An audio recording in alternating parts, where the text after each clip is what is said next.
Hey aviators, welcome back to Brad Takes Flight, where we explore the skies and the stories of those who navigate them. I'm Brad, your captain on today's flight. I've been an educator in food and beverage, an athletics coach, and a real estate broker. But today I'm in a different role, one that I've always dreamed of, a pilot. We've got clearance to enter the airspace of Blue Line Aviation.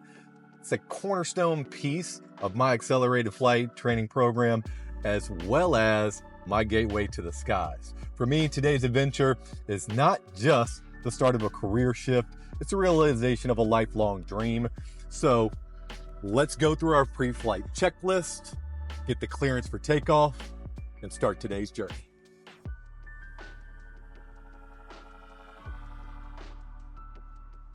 It is Leap Day 2024, so for all of you Leap Day babies, happy birthday. Don't get to say that very often, so thought I'd take the chance. First, before we get too deep into the tour and all of that stuff, I really thought I would just go through Blue Line's background, compare them, and why I'm heading there today, as opposed to some other flight schools maybe that are similar. So Blue Line was founded in 2012. They've got two different locations. The one that I'm going to today is in Smithfield, North Carolina, which is just outside of Raleigh. And they also just opened up a Florida location in Winter Haven at GIF. So that is right in between like Tampa and Orlando. That's kind of the location of that school. When you're looking at flight schools, there's two different types. There's a Part 61 and there's a Part 141. So Blue Line is a combination, and that's an important piece, and we'll kind of touch on why that's important. But a Part 61 school is different because it's not FAA approved curriculum, right? So the school gets to kind of decide what they're going to teach, the pace they're going to teach, that kind of stuff. Because of that, you get more flexibility at those schools. So like High Tide Aviation and Cape Fear Aviation, two of the local schools that I looked at in my previous videos, those are Part 61 schools. So when you're Part 61 schools, your minimums change on their certificates that you can give. So with the private pilot's license, if you go to a Part 61 school, the minimum is 40 hours. And if you're doing your commercial, it's 250 hours, right?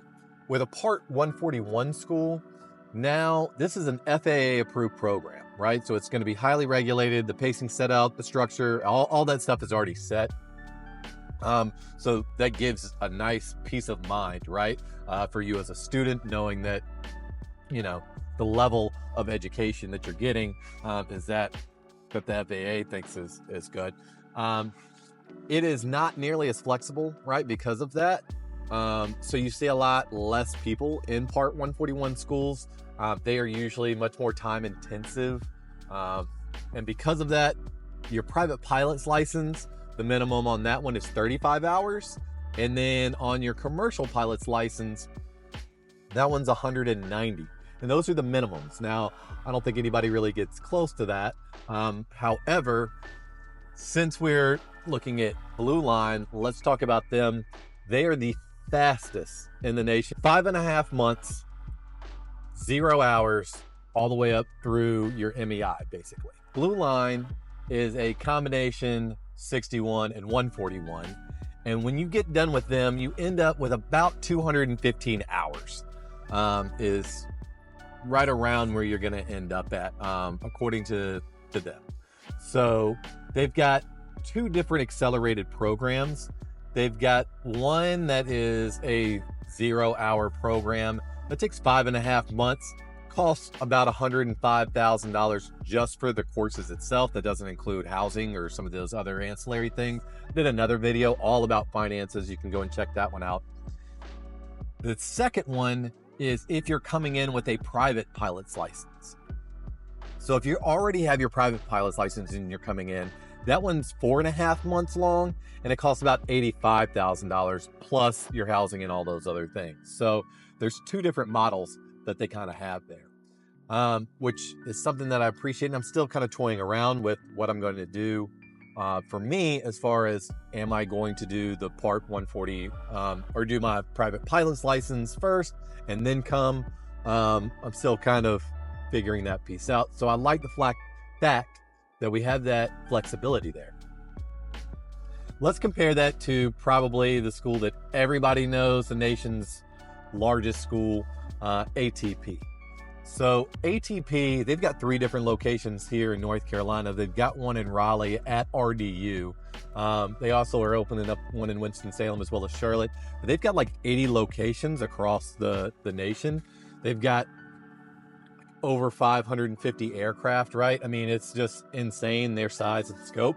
They started up in 1984, and they've got 80 different locations, like I said. Their pacing is a little bit different. They're a combination, from what I understand, 61, 141. They may just be Part 61 now. But they've got a 9-month program that is from the 0 hour all the way through. And that's $107,000 or $8,000, something like that. And then for their private pilot's license credit, that one's 6 months long and is $87,000. Now, it kind of depends on what state you're in or where you're going through, like DC, New York, California, like some of those states, they actually have an additional like $2,000 to $3,000. So check that out if you're in those areas before you get done.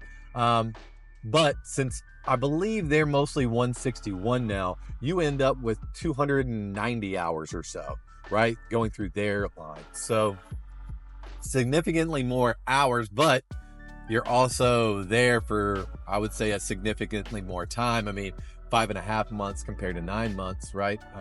It's kind of a big difference. So in each one of those schools, though, you're going to get the same basic certifications. So you're going to start with your private pilot's license. Then you'll get your instrument or your IFR. Then you'll get your commercial. I believe it starts with your commercial single engine land. So that's the first one that you get. Then you'll go through your CFI, which is your certified flight instructor. Then you do your CFII, which is your flight instructor instrument rating. And then I believe you get your commercial multi-engine land, and then your multi-engine instructor ratings. And so when you're done and you've completed both of those programs, doesn't matter if you choose Blue Line or ATP, you'll end up with all of those ratings at the end. So that's it on the certifications as far as just which ones you get. Thank goodness there's no real difference that you've got to worry about in that case. At Blue Line, one of the reasons why I am really excited about going up there is to check out their fleet.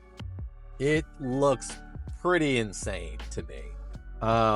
They've got Diamond aircraft, and they have now started advertising. I don't know if they have any here at the Smithfield location. It looks like they have some down in the Florida location, but they've just ordered some Piper Archers as well. So we're going to see Diamond aircraft, DA-20 for sure, a DA-40, and DA-42. So those are the current lineup I know for sure that's there. Like I said, they also have the Piper Archer that they're putting in orders for now. I don't know when they'll get those. They're just advertising that their orders in, and they're going to start receiving shipments of those. So they all have the G1000 avionics. They have the GFC 700 autopilot in them. So you won't even really see a steam pack for a long time if you're there. Probably until you get into like some multi-engine stuff. They also have high-tech simulators. So they've got a Diamond sim. Hopefully we get to check that out today. And they have a Fresca sim as well. I'm assuming I'm saying that right. FRASCA simulator. I don't think that one has as much motion. I think the Diamond is full motion. We'll check it out when we get there. Hopefully we'll get to see all the different types of aircraft while we're there. However, it's an active school, so some of the DA40 and DA42s, they may be up, since they probably only have a select number of those, right? Touch on some of the things that I'm hoping to be able to show off today.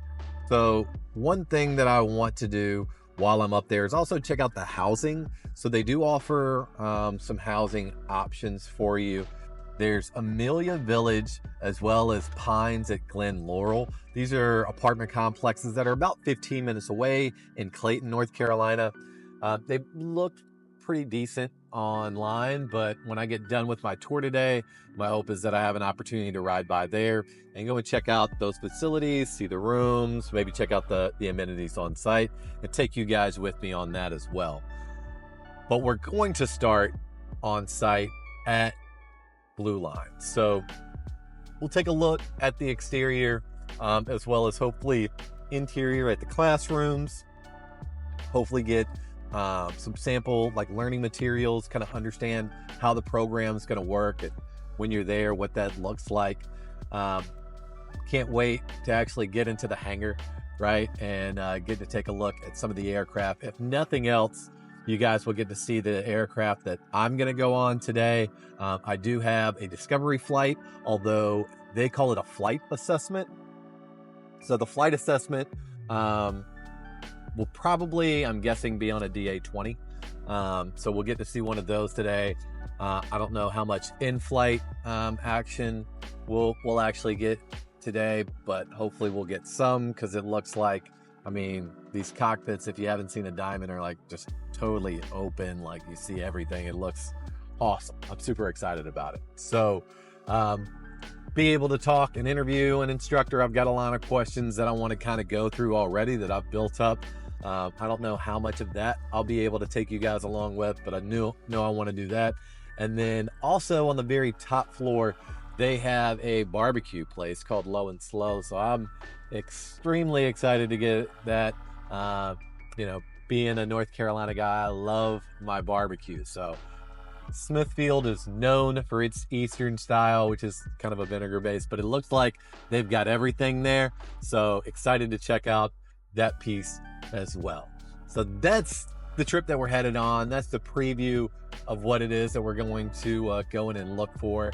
My major things today are understanding some of the financial pieces, as well as timelines, when I can actually start, and just some of those, I guess, more detail-oriented type questions is what I'm going to be seeking out. So can't wait to get up there. I'm going to keep cranking it out. I probably got another hour and a half or so, and then we will start our tour of Johnston County Airport.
What is up, aviators? Back in the truck, on the way back now, after finishing up everything.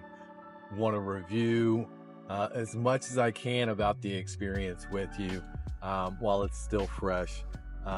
As always, got everything logged. I'm driving. I'm not going to open it up to the exact page, but much nicer logbook, by the way, right? Really nice touch by them, getting this hardback book. So it was an awesome experience overall. I'll just kind of go ahead and lead with that.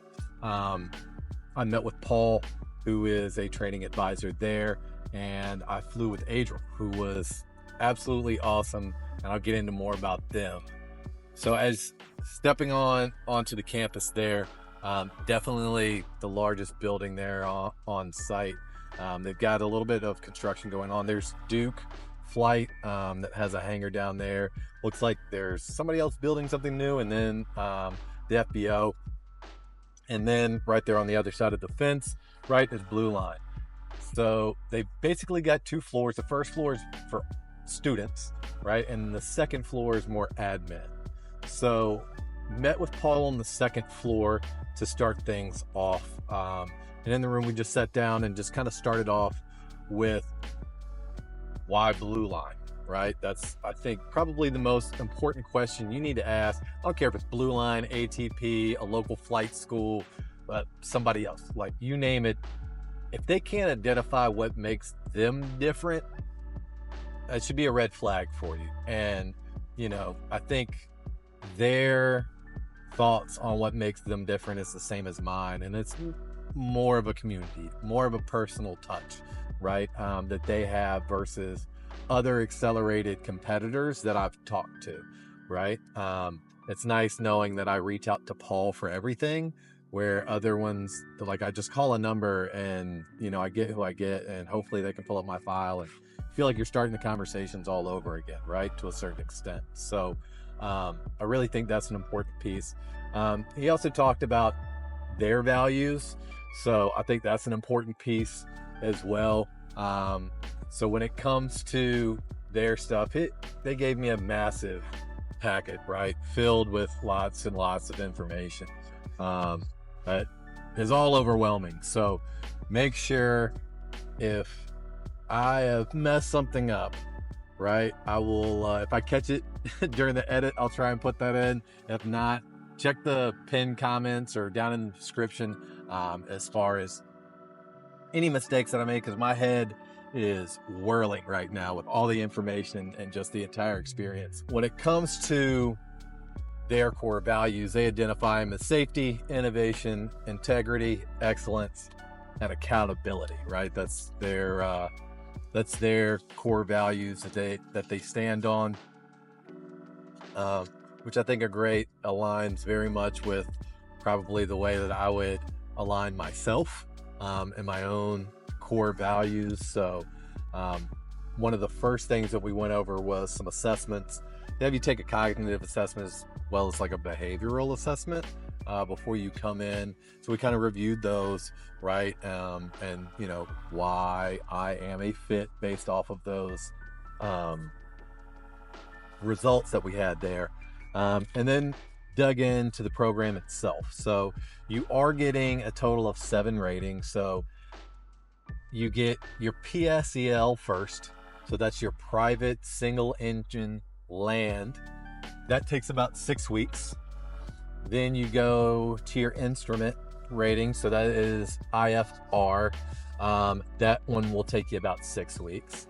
And then you get your CSEL, your commercial single engine land.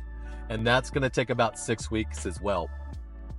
So right there is 18 weeks, right? The bulk of your work that you go through. Now, all 3 of those schools, or academies as they call them, those ratings that you're going through, those are all Part 141, right? So that is FAA approved, right? Which is great. And it also reduces the amount of time that you need. I think your private goes down to 35. And he said, I think earlier I indicated it was 190. He said it's 120 for your commercial through a Part 141 school. Then you ultimately end up with about 215 to 225 when you graduate. So once you get through your commercial, the next one that you'll do is you'll do your CFI training. The CFI training does happen down in Florida. And as a part of that, right, you're down there for 2 weeks, I think, was kind of the timeline to get that. So you get your multi-engine first, right, which doesn't have a specific rating, right? You get your well, I guess you get your CMEL, so your commercial multi-engine land certificate, and then you go down to Florida. And the multi-engine takes 1 week to do, and then you go down to Florida for 2 weeks. And during that point, that's when you're doing your CFI, or your certified flight instructor. After you get done with your CFI academy, you'll come back. If you're not in Florida, you'll come back and you'll do your CFII, which is your certified flight instructor instrument. And then you end with your MEI, so your multi-engine instructor, and then you're done. So the way it lays out is like 6 weeks, 6 weeks, 6 weeks, 1 week, 2, 1, 1, right? So once you kind of get through, you come back from Florida, you know, you're at the finish line at that point. So that's their academies, all the ratings that you'll get, and kind of the timeline in which you'll do it. So along with the timeline and all the ratings and things like that we talked about, they talk about the dress code. They talk about, you know, student conduct code, and it basically comes down to 2 things. I can sum it up for you. 1, look like a professional. 2, act like a professional. Done. All right. So as long as you can handle those things, shouldn't be a problem there. Talked about their fleet.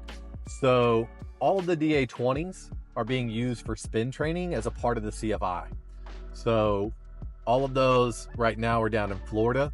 They've got DA-40s and 42s on site. They had 17 DA-40s up and running, and they had 4 42s up and running. And then I don't know, there was at least another handful, maybe even as many as 10 more that were off the board that looked like they may be getting worked on. So they've got, to me, it seems like a really good sized fleet that's going to be helpful.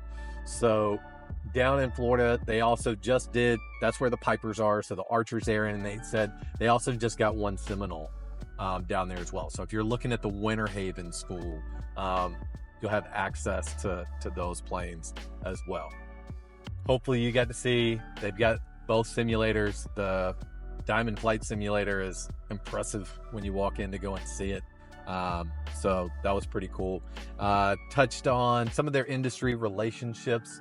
You know, they've got some with some regional carriers, as well as a new one with Mountaineer Cargo. So they've got some other ways to build up some time outside of being a CFI.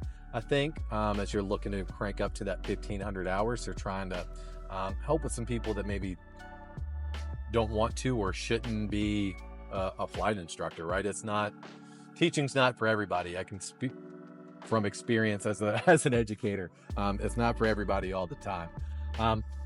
I wrapped up, show you guys the housing here towards the end. But we did touch on that piece, kind of skimmed over medical because I do have my first class already. So there wasn't really anything that we needed to talk about there, which was nice. Would have talked more about like their financing options, specifically with Stratus and Aero Advanced. But since I'm going to do a different type of loan, we didn't really get into that. I just kind of told them where I was in the process. And so that really kind of wrapped up just the part talking with Paul, just high level stuff and, you know, about the school and about me and what's available and what to expect, and timelines, things like that. It's the end of February. My goal right now is to get to flight school April 22nd. That is my goal. Now, I still need to get word back. My loan is in underwriting right now, so I need to get that. I've gotten pre-approval, but I haven't gotten actual approval from the underwriter. So I want to get that stuff in from the underwriter. And then as soon as I have all that information, hopefully I'll be able to get a quick kind of appraisal done. So that way I can go ahead and get the cash I need to pay. You got 45 days or 60, 45 days. Kind of depends, I think. but somewhere around there you have to pay before you come to school. So I need to get those funds in line before I pay my deposit. So once you pay your deposit upon enrollment, right, then they give you the access to the King's Ground School and all that kind of stuff, which is an important piece of this. So that's another thing that I need to just get cleared. If it's just the appraisal that we're waiting back on the underwriter, I don't know. That's something that I've got to kind of play around with. Do I go ahead and give my deposit so I can get access to the ground school or not? Or do I wait? We'll see.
So let's talk discovery flight. The discovery flight there, they call a flight assessment, and I know why.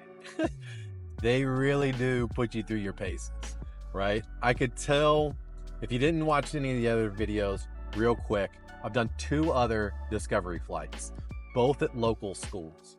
One was in a brand new Cessna with the same avionics that I just left from, the G1000 and the GFC 700. That same avionics package was there.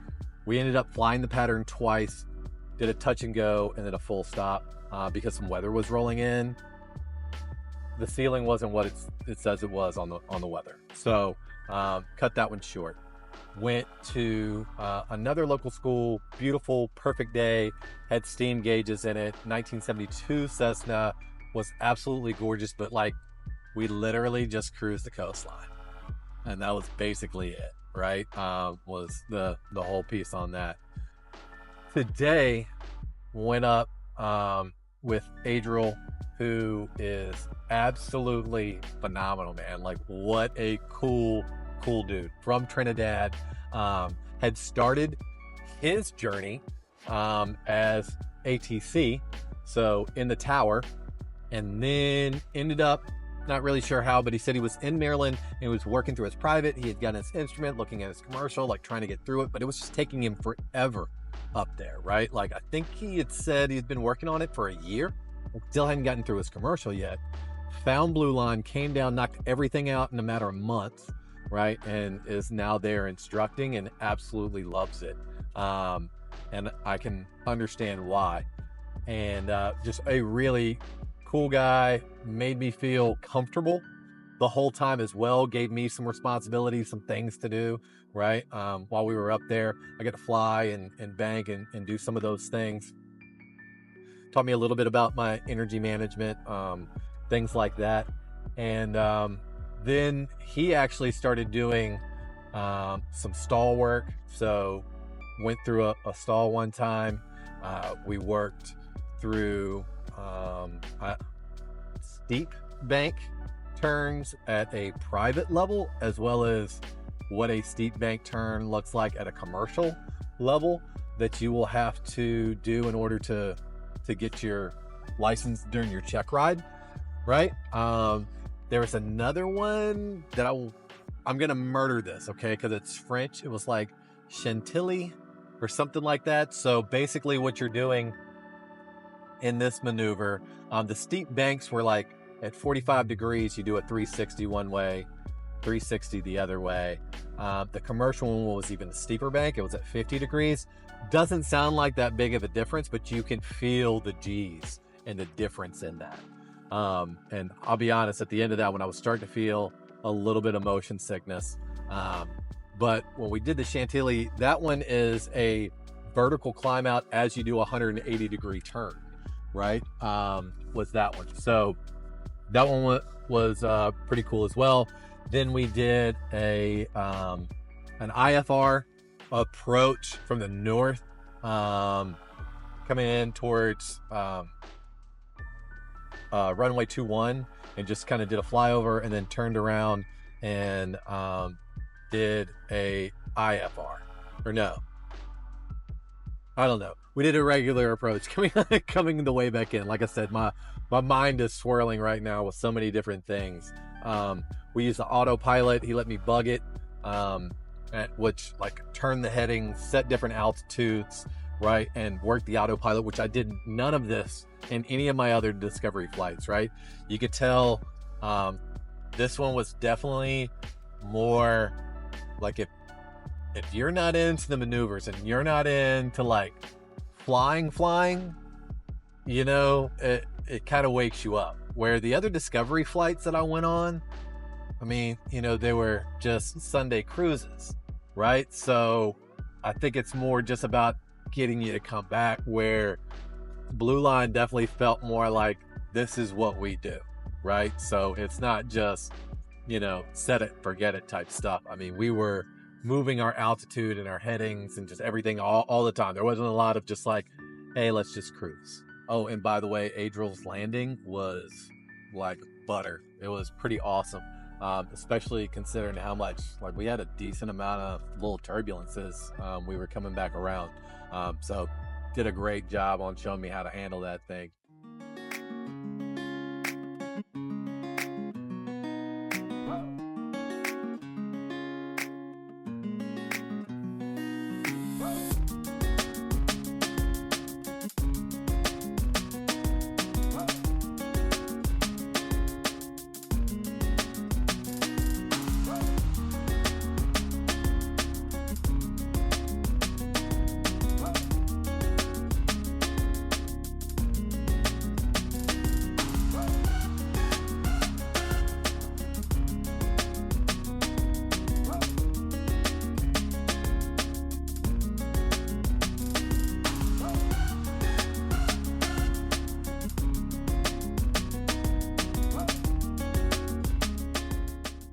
First floor, again, is all for students. So the main part, I think, where you spend a lot of time is probably twofold. They've got two different classrooms. It's really one big classroom with a divider down the middle. Kind of break it up for different uses. They've got a lot of small breakout type rooms, big enough for, there's a couple, I would say, that are big enough for groups. And then I would say the majority of them are probably used for CFI, like briefings, right? So before you go up, after you come back down, right, your lessons and what it is you're flying and working on and how to get better, right? They've got a area with a couple of computers. You fill out all your information and stuff like that.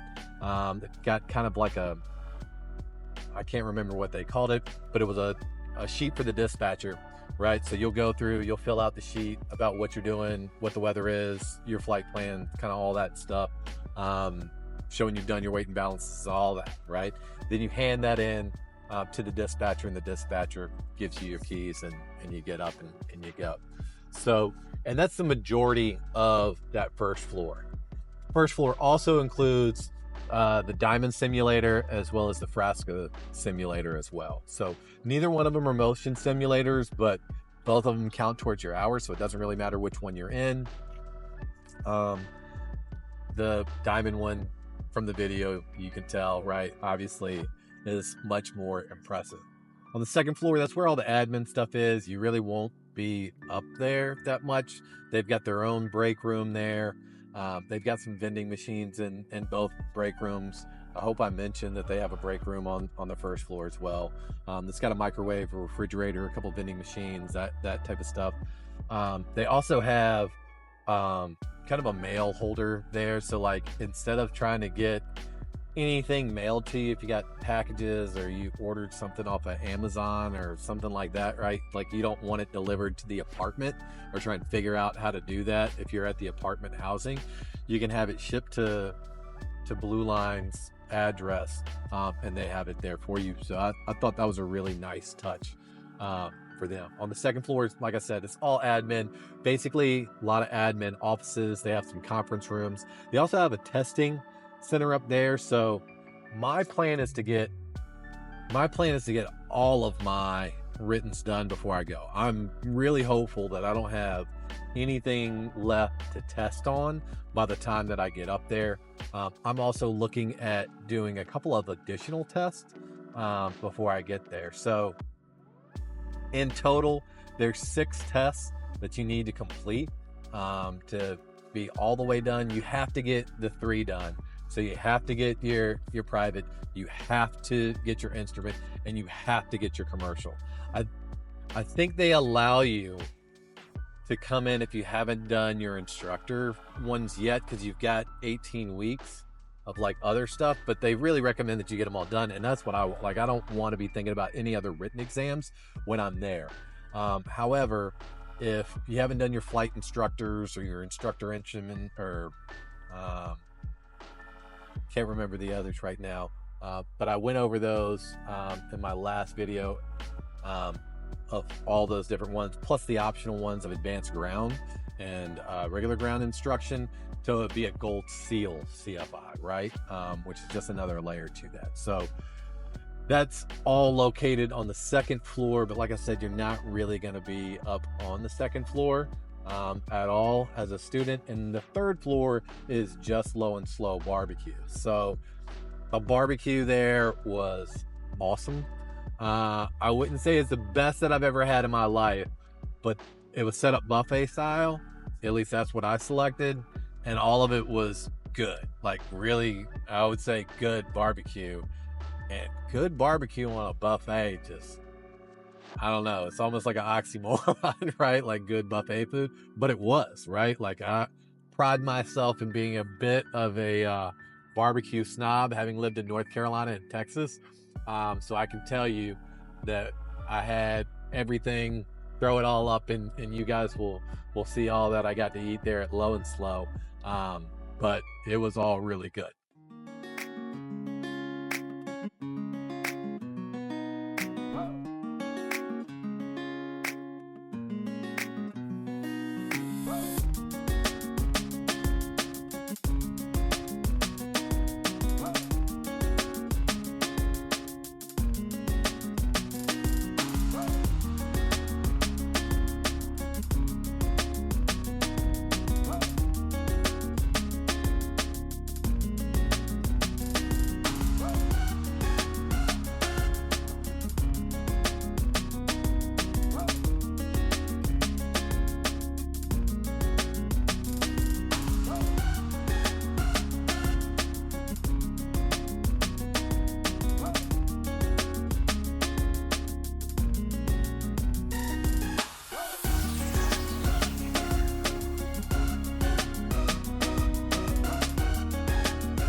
So, as impressive as the machines were, I would say the people there were the thing that kind of impressed me the most. Paul and just his answers, and to all of my questions and concerns, as well as Adriel, right? And some of the other people that I just briefly came into contact with. You can tell one more core value that they could probably add in there is character, because they all have it, right? And I think they made it really clear with a lot of the questions that I was asking. They're hard questions, right? I want to know what happens if the place burns down. What if I break my leg? What if, I've got a daughter that, has special needs. What if she needs me, right? What do all these things look like? And at the end of the day, it kind of goes back to the two things I said earlier, right? Look like a professional and act like a professional. And I think that they really do that second one well. And you can tell that to me, it felt like just a group that's gonna do the right thing. And that to me is just as important, if not more important, than all the other things, right? Is knowing that you're aligned with that type of group. So I think that was probably the most impressive piece to me. And I want to carry that forward, right? So this isn't just a school, this is a starting point for a career. So you really need to think about that piece as well. If you're in a local little ragtag operation that everybody knows is like that, even though they may speak up for you when you're out looking for a job, people may take it with a grain of salt, right? I really feel like the way that Blue Line handles themselves, that, they've been around for over a decade now. And I think being with somebody like that, and when they say something, it means something a little bit more. And, if things are changing, which the world is always changing, that's the one thing that doesn't change is change. So with that, you want to make sure you're with people who aren't trying to squeeze, things through, bend rules, right? They're following rules, but, maybe not the spirit of the rule, right? I think everybody is a little bit different. And if that's you, that's fine, right? But that's not really me. I think my standard should be the highest standard. I shouldn't need the government or a school or anybody else to tell me how good of a person I should be. I should be the best version of myself for me, right? And that's just a personal thing, but I feel like they align with that. And I think that that's important, especially when you're trying to, build out a career, because the truth is aviation, again, is a really small community. So if you're with a group that is not respectable, even if you're now having to disprove things, where if you're coming from somewhere that is very personal, that does things at a high level the right way, I think that now you kind of have to show that you're not that way, right? Because you're going to get the credit, right, for doing that. And I think that's why, part of what they talk about with their conduct is, handling yourself right, and socially, and anytime you have on a Blue Line shirt, right? And I get that, and I respect that, and appreciate that, because it is kind of the last thing that you have. So you guys tell me down in the comments what you think is the most interesting piece that you saw today, or anything that you're doubting or questioning as you're looking at becoming a pilot. I would love to know. If you're as inspired by the world of aviation as I am, consider Blue Line Aviation and what they have to offer. And remember, here on this channel, we're all about chasing dreams and reaching new heights. Don't forget to like, subscribe, hit that notification bell so you won't miss any of our weekly flights into the fascinating world of aviation. Next time, I'll be breaking down my preparation for my written exams. So until then, keep the grass off your wingtips, aviators.